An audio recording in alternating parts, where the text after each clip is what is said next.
আজকে মাত্র 10 মিনিটের মধ্যে রান্নাটা করে ফেললাম। সকাল থেকেই যা ওয়েদার, তাতে মনে হচ্ছিল কি রান্না করব। মাঝে মধ্যে রোদ উঠছে, আবার বৃষ্টি পড়ছে। এই দোটানার মধ্যে না বানিয়েই ফেললাম খিচুড়ি প্রেসার কুকারে।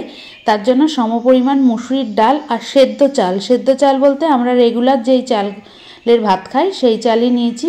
কিছুক্ষণ ভিজিয়ে রেখে এর মধ্যে আলু, গাজর, পটল, অন্যান্য সবজি থাকলেও সেটাও দেয়া যেতে পারে। আমি এই কটা সবজিই দিয়েছি।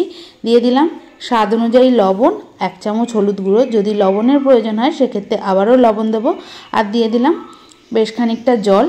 তারপর প্রেসার কুকারের ঢাকনা আটকে গ্যাসের মধ্যে বসিয়ে 2টো সিটি দিয়ে নেব। 2টো সিটি দিয়ে ভেপারেই রেখে দেব। প্রেসার কুকারটা এবার গ্যাসে বসিয়ে দিয়েছি। এবার এর মধ্যে দিয়ে দেব পেঁয়াজ, টমেটো, কাঁচা লঙ্কা। তার জন্য পেঁয়াজ, টমেটো, কাঁচা লঙ্কা কেটে নিচ্ছি। যেহেতু অল্প পরিমাণ খিচুড়ি করছি তাই জন্য বেশি পেঁয়াজ দেব না, আর খিচুড়িতে বেশি পেঁয়াজ দিলে খেতেও ভালো লাগে না।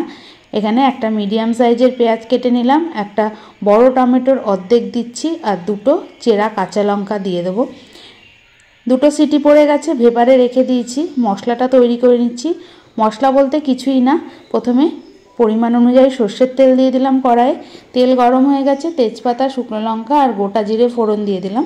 ফোড়নটা কিছুক্ষণ ভাজার পর কেটে রাখা পেঁয়াজ দিয়ে কিছুক্ষণ ভেজে নিচ্ছি। বেশি লাল করে পেঁয়াজটা ভাজবো না, তাহলে কিন্তু খিচুড়ির স্বাদ অতটা ভালো লাগে না। তাই হালকা লাল করে পেঁয়াজটা ভেজে নিচ্ছি। পেঁয়াজটা ভাজা হয়ে এসছে, এবার এর মধ্যে দিয়ে দেবো কেটে রাখা টমেটো। চাইলে টমেটোটা চাল ডালের সঙ্গে সিদ্ধ করে নেওয়া যায়। টমেটোটা দিয়ে কিন্তু বেশিক্ষণ ভাজবো না, আর টমেটোটা খুব একটা গলিয়েও দেবো না। হালকা লাল করে ভাজা হয়ে এসছে, এবার এর মধ্যে দিয়ে দেবো সেদ্ধ করে রাখা চাল ডাল দিয়ে আরও 1 কাপ জল প্রেসার কুকার ধুয়ে দিয়ে দেবো।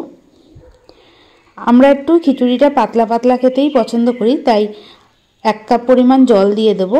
যারা খিচুড়ি একটু টাইট পছন্দ করে তাদের আর জল দেওয়ার প্রয়োজন পড়বে না। জলটা দিয়ে খুব ভালো করে মিশিয়ে নিলাম।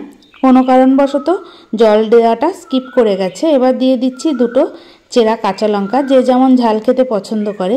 তারপর মিডিয়াম আঁচে 3 থেকে 4 মিনিট মতো ফুটিয়ে নেওয়ার পর মনে হলো লবণের পরিমাণটা কম আছে, তাই আবারও সামান্য পরিমাণ লবণ দিয়ে দিলাম। আর দিয়ে দিচ্ছি চিনিটা দিয়ে আবারও বেশ খানিকক্ষণ মতো মিশিয়ে নিচ্ছি। ভালো করে মেশানো হয়ে গেছে, আরও কিছুক্ষণ মতো রান্না করব। নামানোর আগে দিয়ে দেবো 1 চামচ ঘি আর 1 চামচ গরম মশলার গুঁড়ো। ঘি আর গরম মশলার গুঁড়ো দিয়ে কিছুক্ষণ মতো ফুটিয়ে নেব। এর থেকে বেশি গাঢ় হলে মুসুরির ডাল কিংবা মুগের ডালের খিচুড়ি খেতে ভালো লাগে না, তাই এরকমই পাতলা খিচুড়ি তৈরি করলাম। তারপরে গ্যাস বন্ধ করে দিচ্ছি। তাহলে তৈরি হয়ে গেল। ঘড়ি ধরে মাত্র 10 মিনিটে রান্না হয়ে যায়। তাহলে কেমন লাগলো অবশ্যই কিন্তু কমেন্ট করে জানাতে ভুলো না।